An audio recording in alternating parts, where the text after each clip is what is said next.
Welcome to All Theory, No Conspiracy. Don't forget to like, subscribe, click to receive notifications, and leave a comment.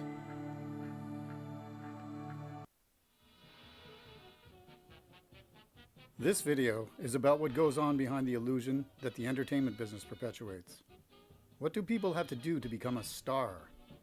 How do people like Jeffrey Epstein, Harvey Weinstein, Jimmy Savile, and Sean Combs not only thrive in the entertainment business, but wield so much power and influence over it?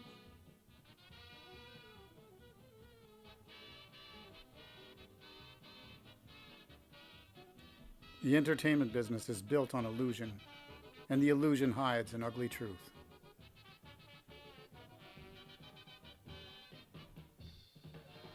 The latest massive celebrity scandal, in a long line of celebrity scandals, is the one involving Sean Combs, also known as Diddy.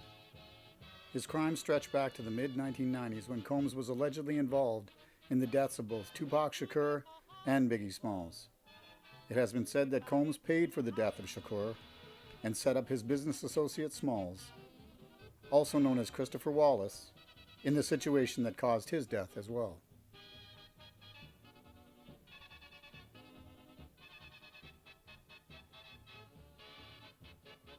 Combs capitalized on the death of Smalls by releasing a song that celebrated the life of Biggie and made millions of dollars, along with winning multiple MTV awards. In 1999, he and his then-girlfriend Jennifer J. Lo Lopez were implicated in a nightclub incident where guns were involved, and some people got seriously injured.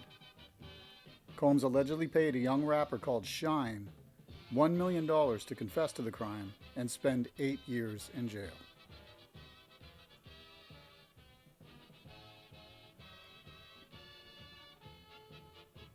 Combs has recently been indicted on multiple horrendous crimes, including human smuggling, exploiting minors, and larceny, as well as a whole host of others. Combs' activities and nefarious parties were an open secret that were allowed to continue for over 30 years.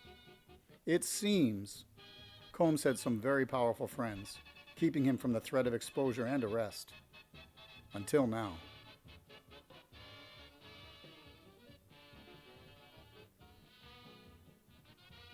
Sean Combs is certainly not the first or only person to commit heinous acts in the entertainment business. There are people like Jimmy Savile, Harvey Weinstein, and Jeffrey Epstein who had deep ties to the entertainment business. None of these situations are isolated incidents. They are links in a very long chain. They all work together in this.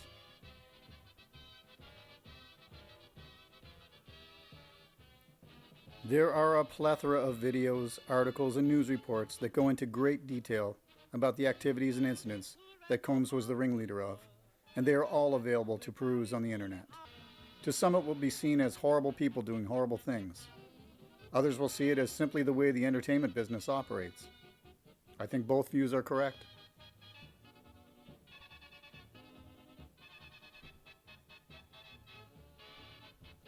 One of Combs' long-term associations is with Ashton Kutcher. On February 21, 2001, Kutcher went by the residence of Ashley Ellerin, who he was seeing at the time. He was picking Ellerin up for a date to attend the Grammys after-party.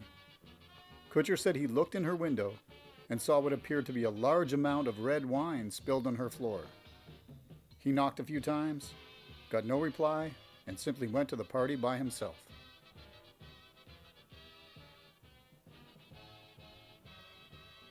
However, what he did not mention was how he was interrogated for hours over 3 days by the LAPD, and why there was evidence that he went into the residence when Ellerin was either deceased or almost deceased and never called the police, or why he sat outside her residence for over an hour speaking to his then co-star and close friend Danny Masterson by cell phone while they came up with a cover story.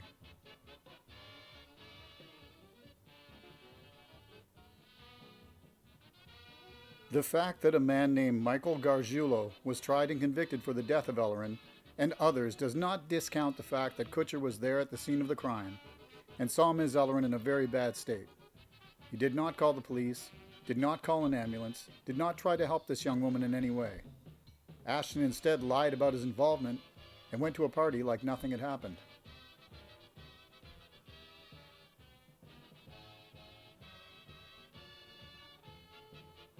The calls between Kutcher and Masterson was recounted by one of Danny Masterson's victims, who was a witness to the phone calls between Masterson and Kutcher that night.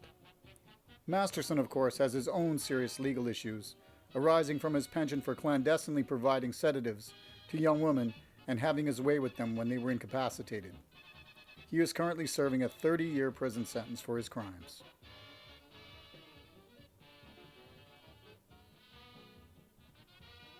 It has been a short time since Ashton Kutcher, good friend of Sean Combs and Danny Masterson, and his wife Mila Kunis were writing letters proclaiming Masterson's good character in the hopes that a trial judge would be lenient in sentencing Masterson. Kutcher was also on the board of Thorn, a child protection agency, but has since stepped down over the controversy with Masterson. He was obviously not a good fit for this kind of position.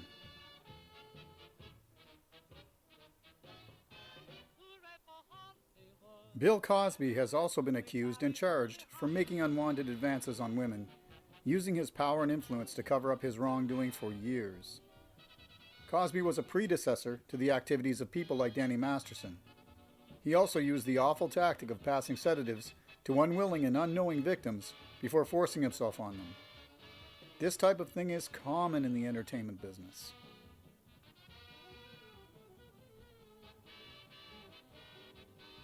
Back to Diddy for a moment.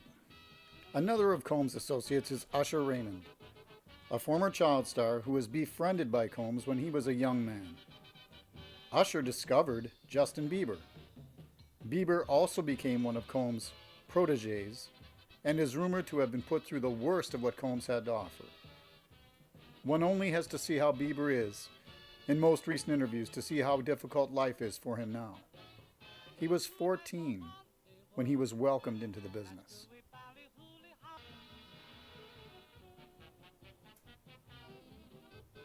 There has recently been a lot uncovered and exposed about Nickelodeon producer Dan Schneider.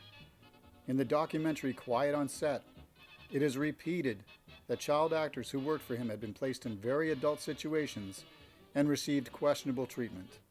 Amanda Bynes, Jenette McCurdy, Drake Bell, Ariana Grande, and more were all surrounded by predatory adults under Schneider's watch, and they have all suffered at the hands of people they should never have been exposed to.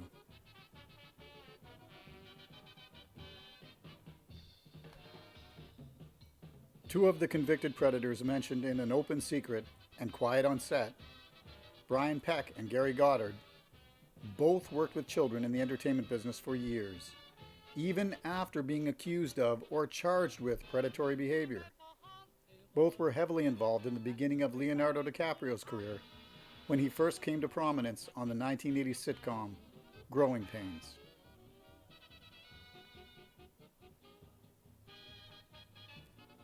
On the A&E docuseries The Two Coreys, former child actors and friends Corey Feldman and Corey Haim openly discuss being victims of predatory behavior as child actors and how they both battled addiction and other demons as a result. After Haim's death, Feldman gave an interview where he claimed the biggest problem in Hollywood is the predators who work with children.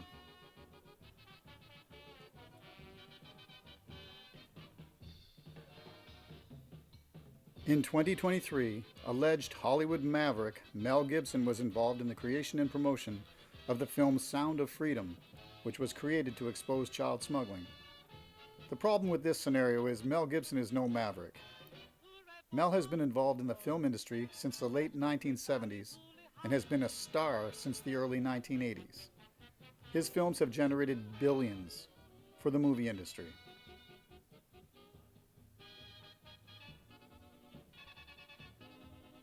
Gibson and other actors like Denzel Washington and Mark Wahlberg are not outside of the Hollywood machine or working against it in any way. They are major players and are doing their part to try to ensure Hollywood is seen in the best light possible.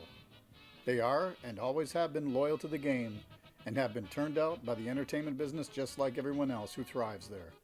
They all partake.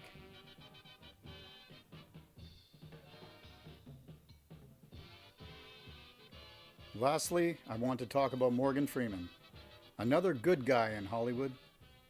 Morgan has one of the saddest, twisted tales of them all. Morgan married the grandmother of Adana Hines when Hines was a child, becoming her step-grandfather and later her de facto godfather. It had long been rumored that Freeman and Hines had an intimate relationship that began when she was a young teen and continued well into her adulthood.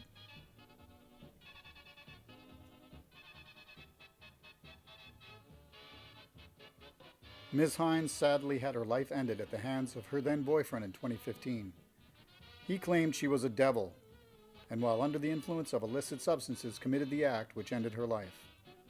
During his trial, much was revealed about Ms. Hines and Freeman's intimate relationship, and the young man's family blamed Freeman's relationship with Hines as the main reason that the incident occurred.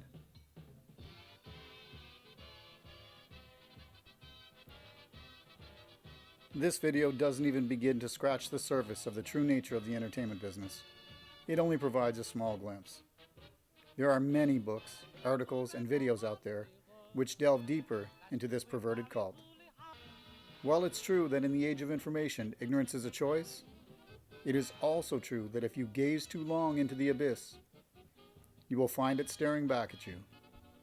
My advice to those who seek out this information is to tread lightly.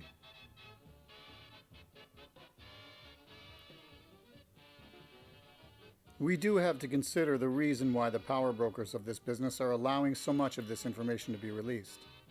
This is a sinking ship, a horrible Oz behind the curtain that is being exposed. It quite obviously exploits and turns people out in the nastiest ways imaginable, and the ones who suffer the most are children. I think it comes down to complicity. Any parents or guardians of children who pursue the limelight on behalf of their children are complicit in the crimes that will most certainly be perpetrated against them.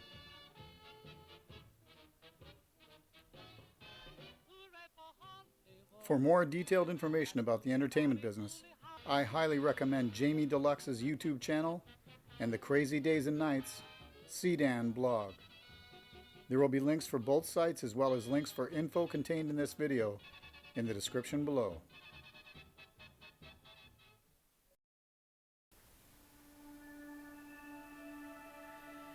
The end? Stay tuned for more content from All Theory, No Conspiracy. Thank you for watching.